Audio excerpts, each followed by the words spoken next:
Boa tarde, voltamos. Hoje a gente vai falar sobre as cianobactérias. Então, as cianobactérias são micro-organismos unicelulares, são procariontes e também fotossintetizantes. Então, eles são chamados de algas azuis ou também algas cianofícias. Então, as cianobactérias são seres fotossintetizantes. Então, vivem isoladas ou em colônias, em águas doce, ambientes marinhos, solos úmidos, ambientes congelados e também em regiões desérticas. Veja que as cianobactérias são encontradas em diversos tipos de clima, de ambiente. Então, as cianobactérias elas foram responsáveis por grande parte da produção de oxigênio na atmosfera primitiva. Então, elas apresentam diversos pigmentos fotossintetizantes. Então, a clorofila A, que vai dar uma coloração esverdeada, a ficocianina azul, que vai dar uma cor azul, onde elas se encontram, né? E a ficoeritrina, que ela vai dar uma coloração vermelha, que são presentes em algumas espécies, não são em todas. Então, aqui a gente vê a coloração que essas cianobactérias elas formam, né, de acordo com o pigmento. Então, veja, esverdeada, azul e vermelha. Então, quando vocês chegarem em um ambiente que vê um ambiente dessa forma, nessas tonalidades, saibam que ali tem cianobactérias com esse tipo de pigmentação. Então, florações de cianobactérias. Em condições ideais, que é concentrações de nitrogênio e fósforo aumentados, temperaturas elevadas e disponibilidade de luz, as cianobactérias elas reproduzem-se de maneira exagerada, causando as famosas florações, que geralmente isso ocorre em esgoto, né? Que deixa aquela coloração bem esverdeada, mas não é só nesse tipo de situação, não. Então, as cianobactérias e suas toxinas. Então, existem várias espécies de cianobactérias capazes de produzir toxinas, também chamadas de cianotoxinas. As cianotoxinas, elas funcionam como uma proteção contra a predação e podem causar danos graves se ingeridas pelos seres humanos. As neurotoxinas, que elas podem causar tremores na pele, respiração ofegante, desequilíbrio e convulsões quando ingeridas. E também as hepatotóxicas, que vai afetar o fígado e podem causar o aumento desse órgão e hemorragias que podem até levar à morte. Aí tem também as cianobactérias, que elas podem causar dermotoxinas, que causam irritação em contato com a pele. Aí as cianobactérias elas também são importantes para o ecossistema, ela tem o seu valor. Então vamos conhecer, então a importância ecológica. Então elas são produtoras e fazem parte da base das cadeias tróficas aquáticas, sendo assim extremamente importantes para o funcionamento dos ecossistemas. Elas participam do ciclo do carbono e participam também do ciclo de nitrogênio. Então elas possuem células especializadas, os heterocistos, que fixam o nitrogênio, convertendo em amônio para ser utilizado nas reações biológicas. Então, a importância das bactérias. Então, a gente estava falando das cianobactérias, aqui a gente está retornando para as bactérias, que a gente viu o começo lá no nosso vídeo anterior. Então, a importância das bactérias, elas atuam juntamente aos fungos no processo de decomposição. Então, elas também participam do ciclo de nitrogênio, elemento essencial para os seres vivos, para as plantas também, que é um ser vivo, né? Então, também são encontradas na natureza em associação mutualística com outros organismos.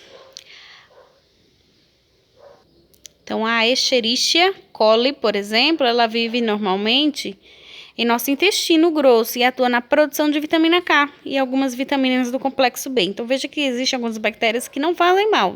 Na verdade, elas vão fazer até bem. Então, também podem ser usadas economicamente pelo homem, como é o caso do Lactobacillus bulgaris e da Streptococcus thermophilus, usadas na produção de iogurte. Também são usadas na produção de vacinas, antibióticos e até mesmo de hormônios, como é o caso da insulina. Ao campo estético, as bactérias são usadas para diminuir rugas de expressão por meio do uso da toxina botulínica. Estão sendo usadas também na despoluição de ambientes e no controle biológico de pragas, sendo inseridas para matar insetos sem causar poluição. Então, vamos conhecer um pouquinho os lactobacílios vivos, que a gente tanto ouve falar. Então, são bactérias que auxiliam no funcionamento do sistema digestivo.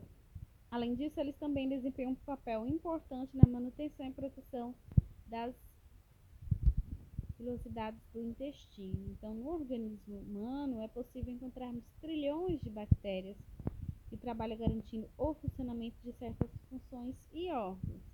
A maioria dessas bactérias, elas estão lá no intestino. Então, dessa maneira, a microbiota intestinal, também conhecida como flora intestinal, representa esse conjunto de bactérias e demais micro-organismos que garantem o seu funcionamento adequado. Isso auxilia, inclusive, na proteção de certos tipos de doenças. Então, aqui a gente tem a importância, né, dos lactobacílios vivos.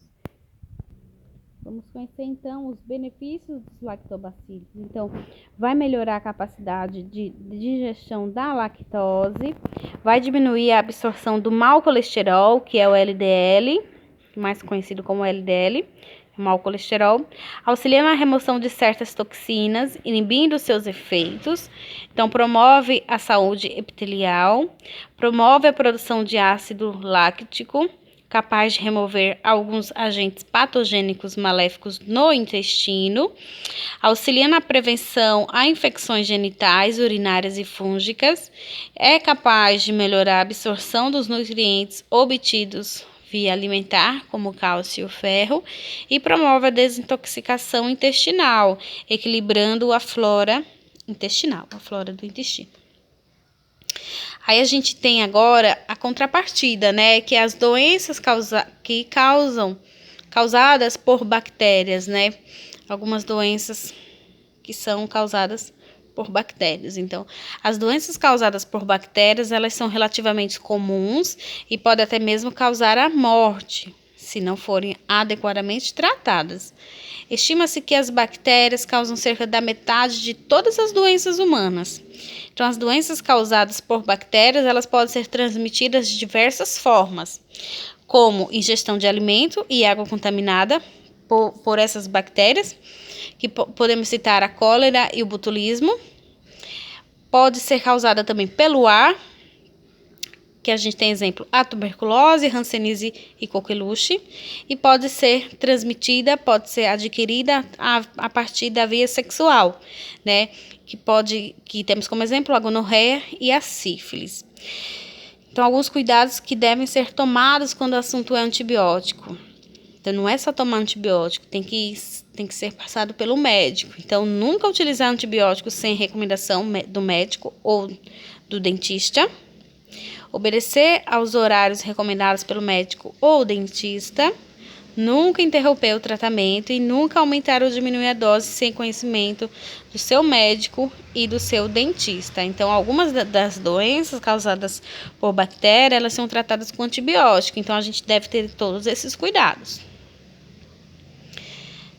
Aí a gente tem aqui uma listinha dessas doenças causadas por bactérias. Então, a gente tem o botulismo, e aí a gente tem o tipo de bactéria que causa o botulismo, a cólera, febre maculosa, a gonorreia, hanseníase, leptospirose, pneumonia, sífilis, tétano e também a tuberculose. Diferentemente do que muitas pessoas pensam, a tuberculose não é um vírus, é uma bactéria.